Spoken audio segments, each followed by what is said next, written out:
Hello friends, कैसे हैं आप लोग। उम्मीद है फिट हैं, लाइफ एंजॉय कर रहे हैं। फ्रेंड्स, आज आपसे डिटेल में शेयर करेंगे कि हम काजू को कैसे ग्रो कर सकते हैं और इसकी अगर हम बल्क में फार्मिंग करें, मतलब अगर हम इसे बिज़नेस पॉइंट ऑफ व्यू से ग्रो करें तो ये बहुत ही प्रॉफिटेबल है। काजू की ढेर सारी प्रोडक्ट्स हैं और काजू बेसिकली एक ट्रॉपिकल फ्रूट है जो हमारे India, Bangladesh, Pakistan, Philippines, Vietnam, basically Vietnam का ये फ्रूट है, वहाँ पे तो बहुत ज़्यादा ग्रो होता है और ये इंडिया, बांग्लादेश में भी इजीली ग्रो हो सकता है और कोई इतना मुश्किल प्लांट नहीं है इसको ग्रो करना, कोई मुश्किल नहीं है इसको सर्वाइव करना। बहुत लो मेंटेनेंस प्लांट है, कोई इतनी ज़्यादा कॉस्ट भी नहीं है। इसकी ढेर सारी प्रोडक्ट्स हैं। ड्राई काजू बहुत ज़्यादा आइटम में यूज़ होता है। ड्राई काजू की आइसक्रीम है, इसके चॉकलेट वाले बिस्किट्स है, मतलब काजू को बिस्किट्स में रैप कर दिया जाता है चॉकलेट वाली में। और भी इसकी बहुत सारी आइटम्स हैं जो मार्केट में बहुत एक्सपेंसिव सेल्स हो रही है।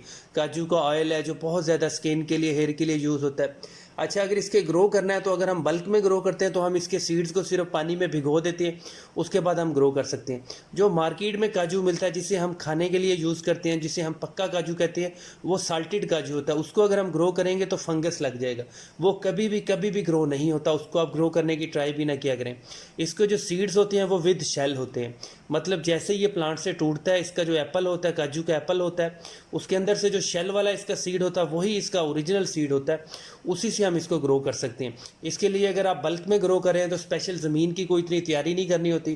ट्रॉपिकल सा फ्रूट है, बिल्कुल नॉर्मल सी ज़मीन में भी ईजिली ग्रो हो सकता है, कोई इतनी ज़्यादा तैयारी नहीं। अब हमें चाहिए कि हम गंदम फसलें, ये मकई, चावल, गंदम, ऐसी चीज़ों को थोड़ा सा, ये भी बहुत ज़रूरी है, लेकिन थोड़ी सी स्पेस बना के हमें काजू के लिए बल्क फार्मिंग करनी पड़ेगी। इसके लिए ज़मीन का ज़रखेज़ होना इतना ज़रूरी नहीं है। जब आपका प्लांट सर्वाइव कर जाएगा, बाद में आप उसको टाइम टू टाइम फर्टिलाइज़ करते रहेंगे, जैसे जैसे आपके काजू के प्लांट्स बढ़ते जाएंगे। जिस तरह की कलराटी ज़मीन होती है, कलर की ज़मीन होती है, जिसको हम सेम वाली ज़मीन कहते हैं, वहाँ पे भी अगर हम थोड़ी सी प्रिपरेशन करें तो हमारे काजू के प्लांट्स बहुत इजीली ग्रो कर सकते हैं। अब आती है बात, हमने इसको ग्रो कैसे करना है। इसको आप पेपर टॉवल मेथड से ग्रो कर सकते हैं अगर आपने थोड़े प्लांट्स ग्रो करने हैं। इसके लिए आप काजू के सीड्स को पानी में सोक कर दें और उस पानी के अंदर आप सिनेनम का पाउडर डाल लें। सिनेनम गरम मसाले में यूज़ होती है, एक लकड़ी सी होती है, उसको आप थोड़ा सा पाउडर कर लें। वो बहुत ही परफेक्ट है, नेचुरल रूटिंग हार्मोन है और वो एंटी फंगल भी होती है हमारे प्लांट्स की रूट्स में, या जब हम सीड्स जर्मिनेट करते हैं तो उसको फंगस से बचा लेती है। अगर ये आपके पास नहीं है तो हाइड्रोजन पेरोक्साइड के 2-3 ड्रॉप्स यूज़ कर लें। हाइड्रोजन पेरोक्साइड आपको किसी भी मेडिकल स्टोर से मिल जाएगी, चाहे आप 35% ले लें या 50% वाली ले लें, लेकिन आपने 2 से 3 ड्रॉप्स यूज़ करें।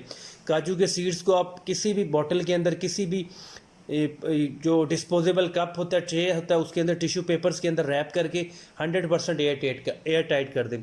बस याद रहे कि आपने टिश्यू पेपर्स को सिर्फ मॉइस्ट करना है, उनको नमी देनी है, उनको बहुत ज़्यादा गीला नहीं करना। और आपने इसको थोड़ी सी नॉर्मल जगह पे रख देना, मतलब जनवरी फरवरी का महीना हो तो बहुत ज़बरदस्त है। अगस्त सितंबर में भी आप ग्रो कर सकते हैं। इंडोर ये सारा प्रोसेस होगा, रूम में रखते हैं।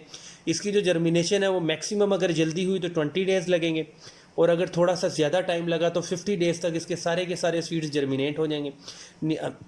जो काजू के विद शेल वाले प्लांट्स होंगे उनको ब्रस्ट करके अंदर से रूट्स निकल आएंगे। उन रूट्स को आप छोटे छोटे कप्स में लगा दें। सादा भल वाली मिट्टी लेनी है, उसके अंदर खुद से सैंड नहीं मिलाना, बस सादा भल वाली मिट्टी होनी चाहिए। उसमें कोई अच्छी लीफ कंपोस्ट मिला लें, कंपोस्ट मिला लें, कोई आप वर्मी कंपोस्ट मिला सकते हैं। तो इस तरह तरीके से आप इनको ट्रांसप्लांट करें और इनकी ग्रोथ चलने स्टार्ट हो जाएगी। थोड़े थोड़े दिन के बाद जैसे जैसे ये काजू के आपके प्लांट्स बड़े होते रहेंगे, आप इनको बड़े बड़े गमलों में ट्रांसप्लांट करते रहें।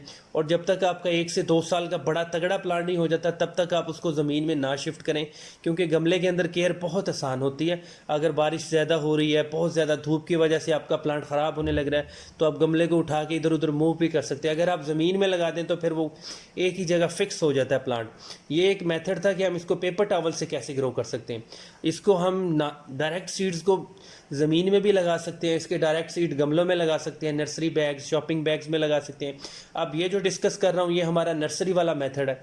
इसके अंदर आपने सादा भल वाली मिट्टी लेनी है, गली सड़ी गोबर की खाद अगर अवेलेबल है तो ठीक है, नहीं तो वर्मी कंपोस्ट यूज़ कर लें, लीफ कंपोस्ट यूज़ कर लें, कुछ भी आप यूज़ कर सकते हैं। जो सबसे आइडियल फर्टिलाइज़र होता है वो होता है वर्मी कंपोस्ट, थोड़ा एक्सपेंसिव होता है। सीड्स, आप जितने भी सीड्स लगाना चाह रहे हैं उनको पानी में सोक कर दें 5 से 6 घंटे के लिए। थोड़ा सा पानी अब्जॉर्ब हो जाएगा, थोड़े से सॉफ्ट हो जाएंगे। इसका जो शेल होता है बहुत हार्ड शेल होता है, ये थोड़ा टॉक्सिक भी होता है। मतलब अगर आप हाथ से इसके शेल को तोड़ें तो आपको इसका टॉक्सिक सा ऑयल लग भी जाता है और आपको जलन फील होती है। छोटे छोटे बैग्स के अंदर इसके सारे के सारे सीड्स लगा दें आप, और इसकी जर्मिनेशन इसी तरीके से ही होगी जिस तरह पेपर टॉवल वाला मेथड है। रूट्स निकलेंगी, आपके प्लांट्स जर्मिनेट होंगे, स्प्राउट होंगे और अच्छी ग्रोथ चलती रहेगी। जब तक आपके प्लांट 6 महीने के नहीं हो जाते आपने इनको शेडी एरिया में रखना है, और जब आपके प्लांट 1 साल 1.5 साल के हो जाएंगे तब आप इनको ट्रांसप्लांट कर सकते हैं। ये जो आपको काजू नज़र आ रहा है इसके ऊपर फ्लावरिंग हो रही है, ये मेरा 2 साल पुराना प्लांट है और ये काफ़ी बड़ा प्लांट था, लेकिन ये बिल्कुल जड़ से स्टेम से टूट गया था, लेकिन इसके ऊपर दोबारा स्प्राउटिंग हुई और ऐसी स्प्राउटिंग हुई कि अब इसके ऊपर फ्लावर्स लग रहे हैं। काजू की कोई केयर इतनी मुश्किल नहीं है, आपने बस अगर आपने इसको ज़मीन में लगाया और आपके पास 1-2 साल का प्लांट हो गया तो आप हर 3 महीने बाद इसको अच्छी खाद दें, कंपोस्ट दें, गली सड़ी कंपोस्ट दें, तो बहुत ही परफेक्ट इसकी ग्रोथ चलती रहेगी। और जब भी आपने काजू को सीड से ग्रो करना है आपने बहुत ज़्यादा कोकोपीट नहीं चूज़ करना, क्योंकि कोकोपीट जो होता है वो ओवर मॉइस्चरिंग कर देता है, वो पानी को होल्ड कर लेता है, मॉइस्चर को होल्ड कर लेता है, इसकी वजह से आपके सीड्स में फंगस लग जाएगा। सिर्फ़ और सिर्फ आपने मिट्टी के अंदर सीड लगाने हैं, फल वाली मिट्टी के अंदर सीड्स लगाने हैं, और सीड लगा के भी ऊपर मिट्टी डाल सकते हैं। अगर आपने थोड़ी सी मिट्टी नहीं डालनी तो थोड़ी सी कोकोपीट मिक्स मिट्टी डाल दें, तो वो सारे के सारे सीड्स आपके जर्मिनेट हो जाएंगे। बहुत इजी प्रोसेस है, लेकिन कभी भी ऐसा नहीं होता कि आप आज सीड्स लगा रहे हैं तो 5-6 दिन के बाद आपके बेबी प्लांट्स बन गए। ये सारी फेक वीडियोज़ हैं यूट्यूब के ऊपर हैं, इसकी बल्क फार्मिंग और इसको ग्रो करने के लिए मिलियंस में व्यूज़ गए हैं, लेकिन कोई भी अंदर बात ठीक नहीं होती, इसलिए बहुत ही टाइम कंज्यूमिंग प्रोसेस है। इसके सीड्स भी आपको मिल जाएंगे, उसका भी लिंक भी हम आपको सेंड करेंगे। 20 रुपीज़ का एक सीड है इसका, इंडिया पाकिस्तान के अंदर, बांग्लादेश के अंदर ज़रा थोड़ा सस्ता है इसका सीड, तो आपको लिंक भी मिल जाएंगे, अमेज़ॉन से भी इसको मिल जाएंगे लिंक, और आपको डिटेल में इसकी शेयर करेंगे। और इसको आप ज़्यादा से ज़्यादा ग्रो करें, बल्क फार्मिंग करें। और अगर आप बल्क फार्मिंग नहीं भी करें तो अगर आपके पास घर में लॉन है, कहीं स्पेस है, तो आप कम से कम इसके 2-3-4 प्लांट्स तो ज़रूर सर्वाइव करवाएं, और ये बहुत बड़ा शेडी प्लांट बन जाता है। मतलब बहुत बड़ी ज़्यादा शेड देने वाला प्लांट है, जिस तरह हमारा पीपल का प्लांट होता है, बहुत हैवी प्लांट बनता है और देखने में भी बहुत प्यारा लगता है। और इसका जो काजू एप्पल होता है उसको भी लोग यूज़ करते हैं, और जो इसका काजू का फ्रूट है वो भी बहुत यूज़ होता है। एक बार अगर हम सब लोग इसकी तरफ फोकस करें तो बहुत इजीली ये सर्वाइव कर लेगा। अब ये जो प्लांट्स आपको नज़र आ रहे हैं ये हमने भूल गए थे हम पेपर टॉवल मेथड करके, तो ये इतने सारे बड़े हो गए कि ये टिश्यू पेपर के अंदर ही इतने स्टक हो गए, इनकी रूट्स जो थी वो टिश्यू पेपर के अंदर फंस गई। लेकिन ये वो वाले प्लांट्स हैं जिनको हम भूल गए थे, कोरोना वायरस के दिनों की बात कर रहा हूँ मैं।